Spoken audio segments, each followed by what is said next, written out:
کے بغیر آئین کی خلاف ورزی کرتے ہوئے، الیکشن ایکٹ کی 2017 کی خلاف ورزی کرتے ہوئے کسی قانون کے بغیر انہوں نے ڈسکوالیفائی کر دیا، اور اس کے بعد ایکشن جتنے دیکھا آپ نے، توشہ خانہ 1، توشہ خانہ 2، توشہ خانہ 3 کرمنل کیسز عمران خان صاحب کے خلاف بے بنیاد قسم کے کیسز بنائے گئے۔ تو آج اس کیس کی بحث تھی اور میں نے عدالت کو یہ سبمٹ کیا، عدالت کو یہ پیش کیا اور کہا کہ یہ جو ریفرنس تھا آئین کی خلاف تھا، کیونکہ آئین یہ کہتا ہے کہ ریفرنس صرف تب فائل کیا جا سکتا ہے جب کوئی عدالت نے پہلے سے سزا دے دی ہو کسی کو اور اس سزا میں نااہل کر دیا ہو، تب آپ ریفرنس فائل کر سکتا ہے اسپیکر۔ لیکن اس کیس میں عمران خان صاحب کے خلاف کسی قسم کا مقدمہ نہیں تھا اس وقت جب اسپیکر نے بھیجا، نہ ہی اس وقت کوئی کسی قسم کا فیصلہ تھا ان کے خلاف جسے نااہل کیا گیا تھا۔ اس لیے جو ریفرنس تھا وہ غیر قانونی، غیر آئینی تھا، اور جو الیکشن کمیشن آف پاکستان تھا ان کو صرف ایک اختیار تھا، اور وہ یہ تھا کہ ریفرنس کو وہ واپس کر دیتے، یہ کہہ کے کہ ہمارے پاس کیونکہ کوئی فیصلہ نہیں کسی عدالت کا، اس لیے عمران خان صاحب نااہل نہیں ہیں۔ لیکن الیکشن کمیشن آف پاکستان نے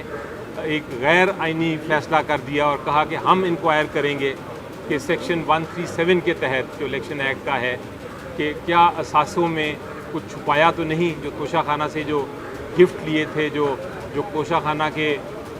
تحائف تھے، ان کو ڈکلیئر کیا ہے عمران خان صاحب نے کہ نہیں۔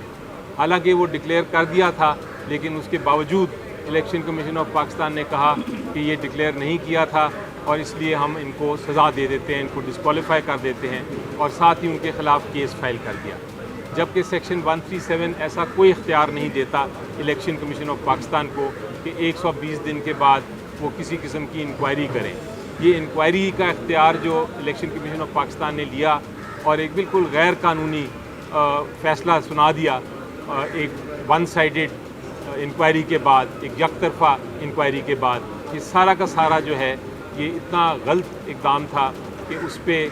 میں نے عدالت سے ریکویسٹ کی ہے کہ یہ سارے جو آرڈر ہے الیکشن کمیشن آف پاکستان کا، اس کو غیر قانونی ڈکلیئر کر کے یہ ساری جو پروسیڈنگز کی ہیں عمران خان صاحب کے خلاف، توشہ خانہ 1، توشہ خانہ 2، توشہ خانہ 3، وہ ساری ختم کر دی جائے۔ تو انشاءاللہ دیکھیں، میں نے اپنی آرگومنٹ کنکلوڈ کر لی ہے۔ عدالت نے پوچھا تھا دوسری سائڈ سے کہ آپ اپنی جو الیکشن کمیشن آف پاکستان کے وکیل ہیں کہ آپ اپنی کب بحث کرنا چاہیں گے، انہوں نے کوئی وقت مانگا ہے، کیونکہ جو میں نے ججمنٹس، جو فیصلے عدالتوں کے، سپریم کورٹ کے، ہائی کورٹ کے کوٹ کیے تھے، اس میں بھی یہ کہا گیا ہے کہ الیکشن کمیشن آف پاکستان کے پاس یہ کوئی اختیار نہیں ہے کہ کسی کو نااہل ڈکلیئر کر سکے۔ تو انہوں نے ٹائم مانگا ہے، عدالت نے ٹائم دیا ہے، اگلے 2 ہفتے کے بعد اس کو دوبارہ سنائیں گے، اور مجھے پھر ایک اور اجازت ہے کہ جب وہ اپنی بحث کمپلیٹ کر لیں تو اگر کوئی ایسے معاملات ہیں جس میں مجھے جواب دینا ہے تو میں پھر ایک جواب میں اپنی بحث کر سکوں گا۔ تو یہ پوزیشن ہے اس وقت۔ آتش نیوز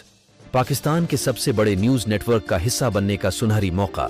ملک بھر سے درج ذیل آسامیوں کی ضرورت ہے: bureau chief, deputy bureau chief, video editor, city reporter, tehsil reporter, district reporter, crime reporter, press reporter, نمائندہ، نامہ نگار۔ Chief executive Syed Jamshed Bukhari. مزید معلومات کے لیے ان نمبرز پر رابطہ کریں۔